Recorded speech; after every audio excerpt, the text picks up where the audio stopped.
And I'm glad that you picked up on my sort of clickbaity titles and called me out on it. But I do feel that way. So when you're in development,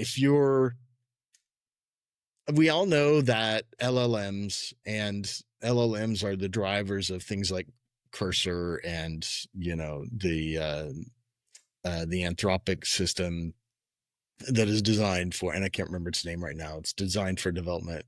Has a very nice idea. Claude, right? Mm. Those systems are driven by LLMs, and LLMs have this really big problem, is that from time to time they hallucinate and they come up with responses that simply don't work. And I'll give you an example of it. Is I was trying to write an interface with weather for kind of a side project of mine for a weather API. And it did a really great job on the authentication part, et cetera. Like it saved me a ton of time kind of working on boilerplate. But then I had a couple of additional functions that I wanted to add to that module. And as I did, I kept getting errors and compilation errors. And when I read, what those errors were as I was compiling it, I thought, well, gee, I don't see what's wrong with that. That seems fine to me. And it turns out, so then I go, okay, well, wait a second. What is this particular library? What does this particular function do? And I researched that. I'm like, oh, that doesn't exist. Like that it just made that up. So it was trying to access functionality in a programming language that did not exist. And it doesn't do that very often, but it does it often enough that the amount of time that is spent on resolving that issue is more than the time saved by actually, having the LLM do the programming for you. The other thing, and it's another more recent article of mine, this is actually on LinkedIn that I wrote this article, is that a lot of programmers are seeing not only that, like they're frustrated with that particular aspect of the process I just went over, but also they're noticing that like they're turning to the AI too quickly and they're becoming dependent on it.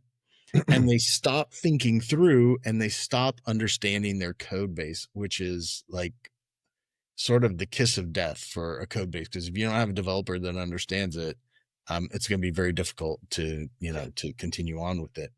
So we've kind of shifted the way that we use AI. So AI is great at writing boilerplate, at making sure our testing is complete, at reviewing code. It sucks. And everybody from the Cursor team to, I think even Mark Zuckerberg admitted this, is that AI is not good at troubleshooting. So if you have an error, you're much better working with the compiler or with some tools rather than trying to have AI sort of troubleshoot a thorny error that keeps popping up. So we use it to kind of review code, say, hey, what might we be missing here?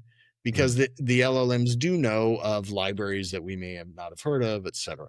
So that's one of the aspects that I think is changing. And then the other way that we use it, as we kind of divide out the portions that we use AI, we attack them one at a time rather than trying to have it write like these larger pieces of code. We try to, keep them down, and we think through them first. We think that, hey, I'm thinking of writing this. Here's how I'm thinking of doing it. Critique my approach. And there, the AI can be helpful. It's kind of like a second set of eyes. And sometimes it's full of crap, right? And sometimes it will tell us our approach, is wrong because of this and that when it's not. But for the most part, like, it's a good second set of eyes. And to be honest, like, I could have, another senior developer looking at my code or looking at my approach and give me BS. And, and it's up to me to kind of figure that out. Right. Yeah. So like that's how you kind of get around that. And then I would say the other important way to sort of approach AI is not only to just know what its faults are, but to consult multiple AIs and say, Okay. how would you do this? How would you do this? How would you do this?